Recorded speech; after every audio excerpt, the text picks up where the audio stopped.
Wena msikizaji wa Mam Media, karibu sana asubuhi ya leo unapoungana nasi katika maombi na tafakari ya neno la Mungu. Baba yetu, asante kwa asubuhi ya leo, asante kwa upendo wako, asante kuona tumeona pambazuko la asubuhi. Tunasema sifa zikurudilie.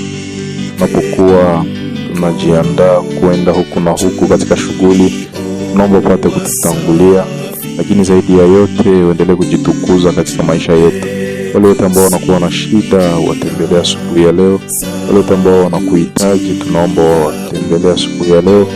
Malalamiko yao upate kuyasikia na ulete suluhisho kwa mahitaji yao. Asante kwa sababu unatusikia, asante kwa sababu utafanya hivyo. Katika jina la Yesu tunaomba, amen.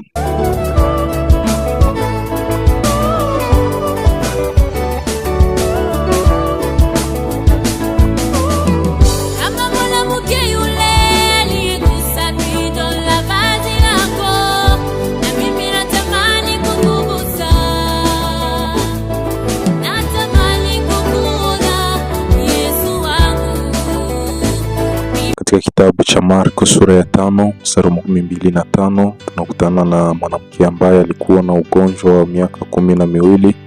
Ugonjwa huo ulikuwa wa aibu, lakini pia alikuwa amekosa mtu wa kumpa matibabu.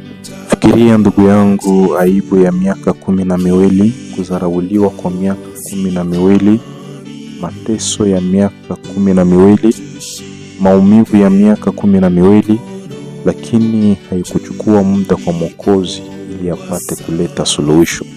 Haleluya! Haijalishi ndugu yangu unapitia magumu gani, haijalishi imeanza wakati gani, haijalishi ni miaka ngapi ambayo tayari imepita, kwa muda mchache Mwenyezi Mungu anaweza kuleta suluhisho. Mwanamke huyu alikuwa amesikia habari za Yesu, alikuwa na tamani kumuona Yesu, na siku hii ilikuwa ni siku ya muujiza wa mwanamke huyo. Fikiria mazingira haya, Yesu ameitwa kwa Yairo. Eti ya Yairo alikuwa ni mgonjwa. Watu walikuwa wanafuata Yesu waone ataenda kufanya kitu gani. Kulikuwa na watu wengi sana wanasongana huku na huku.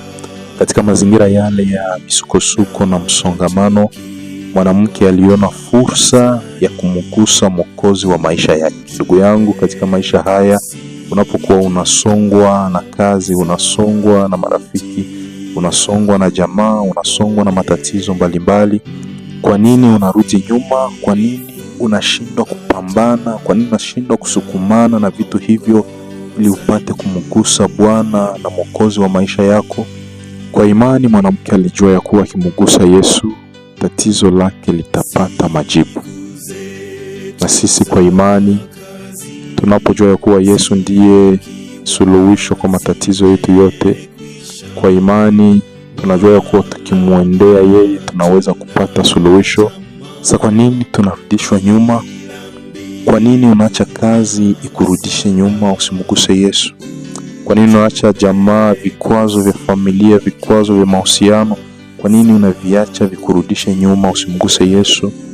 Katika kitabu cha Waebrania sura ya 4 mstari wa 16 neno la Bwana linasema, basi tuikaribie bila hofu kiti cha enzi cha Mungu mwenye neema, tupokee huruma na neema ya kutusaidia wakati wa shida.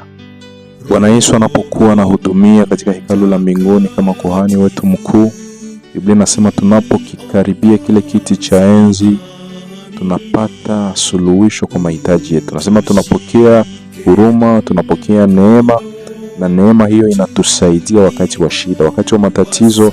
Tunapokaribia kile kiti cha enzi tunapata neema, tunapokea huruma, tunapata msaada katika shida.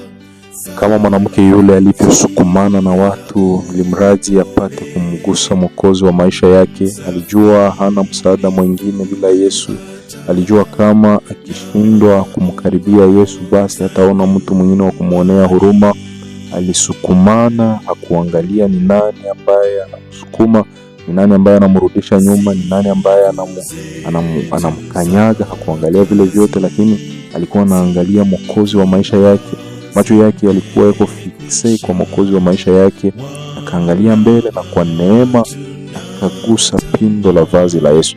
Vivyo hivyo na sisi katika maisha haya yenye misukosuko, tunapokuwa tunarudishwa nyuma na marafiki, tunapokuwa tunarudishwa nyuma na watu, tunapokuwa tunasukumwa na shida na matatizo ya maisha haya, tuendelee kuangalia mbele, tuguse angalau pindo la vazi la Mwokozi wetu. Anasema tunapokikaribia kile kiti cha neema, tunapokea huruma, tunapokea neema ambayo inatusaidia wakati wa shida. Asante Baba yetu kwa sababu unatupenda. Asante kwa sababu utaendelea kutuwezesha tunapokuwa na nia ya kukukaribia na kugusa angalau pindo la vazi lako, ili tupate msaada katika shida ambazo zinatusumbua. Tunaomba ututie nguvu, tunaomba usituachililie tunapokuwa tunapambana na vitu ambavyo vinaturudisha nyuma. Tunaomba uendelee kupambana pamoja nasi, uendelee kutubariki, uendelee kufanya muujiza, ili angalau tuguse pindo la vazi lako na majibu kwa mahitaji yetu yapate kupatikana. Asante Yesu kwa sababu unatusikia. Asante kwa sababu utatenda hivyo, katika jina la Yesu, amen.